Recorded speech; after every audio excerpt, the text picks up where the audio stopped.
contracts and provision of services, and if I'm not in contract, they shouldn't be trying to provide me with service or issue invoices, and if they do, it's fraud.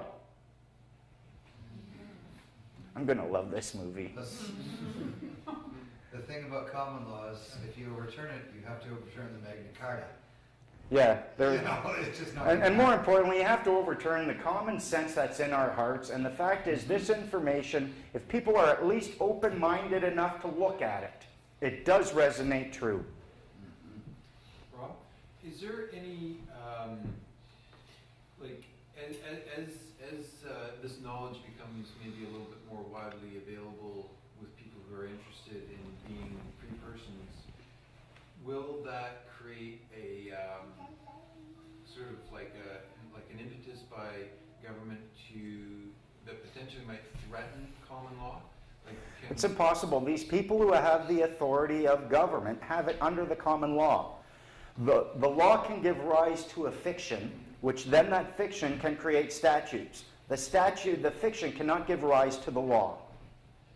They have no power over that. It would be like you saying, okay, I'm getting rid of the common law so that I can have authority over you. Good luck.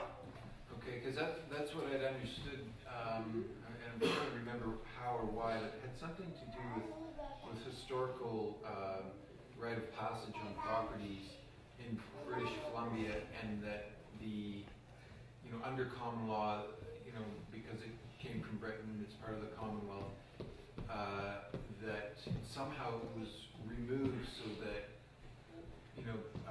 like a historical path. And anyone who thinks that they can remove the common law from the Commonwealth, they're absolutely insane.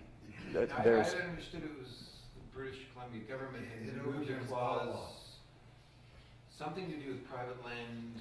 Anything that they can do, they're only removing it from a statute. Okay. Now, they might, when you look at the province of British Columbia, this is not a geographical area. That is properly deemed British Columbia, and it would be a province of Canada. There is a legal entity. It enjoys the exact same legal status as GM and Microsoft, and it is called the province of British Columbia. So they make statutes, but it's their legal entity. You can exist as a free, and don't use free person, doesn't work. As a free man on the land, I exist in British Columbia, but I don't exist in the province of British Columbia. The statutes that they create are for the persons who exist in the province of British Columbia, and not necessarily for the people of British Columbia. How about the free women? What's that? How about free women? The term free man is not a gender-specific term. It's like saying free human or mankind. Man means human, woman means man with a womb in Old Anglo-Saxon. Yeah, I think it used to be were-man and woman. Woman means man but the term free man is not gender-specific. I know people who do prefer to use the term free woman on the land. I don't like it because that's when the divisions start. The moment we start dividing ourselves on, it never ends. You start with women, then it's native populations, non-native, it's, I'm Irish, you're Scottish. Before you know it, they've divided us so much that we will never see the unity that's necessary for us to beat these pirates. But I don't know that if I was a woman, I wouldn't be using the term free woman either. I'd be saying, no, I'm a free woman. I bet you would. I bet that's going to be taken out of context.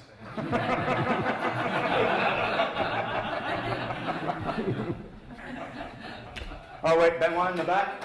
No one knows you're a lesbian, it's okay. My question is, from the moment you serve your notice of understanding to the government to withdraw consent, how long is the process, and what would be, how many interactions do you have with the government before you establish?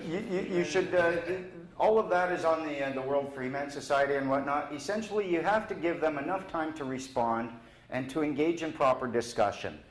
Generally, I would say 3 weeks is plenty. The first step, you serve them a notice. Now, it used to be that olden times, they'd serve a notice of their understanding and intent, and based upon the discussion that was created from that, then they would serve a claim of right. But you can serve it all together, your notice of understanding and intent, your claim of right. If they start the discussion, you might have to change your claim of right. But you give them 3 weeks to comment on it. If they don't, you send them another notice. You say, hey, listen, there's a notice there. You can use, minimum is 14 days, but even that, people could argue that it simply wasn't sufficient time for them to formulate a proper response. So you give them 21 days, you say, okay, listen, you're in default. I served you a notice. You haven't responded. You're in default. This is your opportunity to cure. At that point, I'd probably give them only 14 days. I wouldn't give them another 21. They've got 5 weeks at that point in time. If they don't, now they have failed. Now, at this point, your claim of right has already been served, so then you serve a notice of estoppel on them, telling them that this claim of right is cured. The rights that you claimed in them are now yours, and they are secured, and if anyone tries to contravene them, they're breaking the law. So it depends. I've seen people do it. It's you serve your notice, an opportunity to cure, then you serve your claim would be in that, and then a notice of estoppel. So generally 6 weeks, somewhere around there, people can do it pretty easily. Okay, thank you very much. I was wondering if we have any right to protest the way people manage their private property, such as for commercial clear cutting or whatnot, if we feel that that's... There's a thing called community standards, and these community standards are deemed to be very powerful.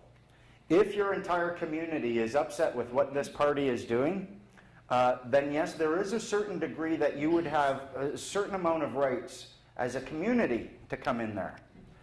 You can protest all you want. I've never seen protests do anything except it's like a child complaining.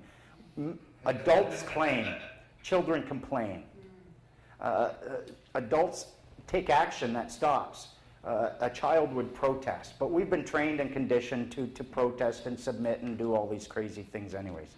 I would seek first discussion and negotiation, claim of right, claim that they're operating outside community standards. You have to realize, though, that your own community is also part of a larger community called Canada, and their concerns about their property rights being affected by the precedent you set here, you're going to have to deal with. You would definitely have to establish that it can't be just you don't like what they're doing on their property. It has to have an obvious negative effect on you. Otherwise, then, no, they have their rights, especially if they bought it. We're going to be talking more about property and protecting stuff tomorrow, I believe. We're having a little meeting with some people. Was it private? I don't know. Was I not supposed to mention that? Is it private? Yeah, it's private.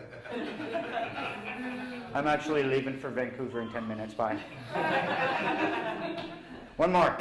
Do you have some creative ideas to share with us about owning land, like becoming landowners, and like our right to land? Yeah, you actually have the right to claim land.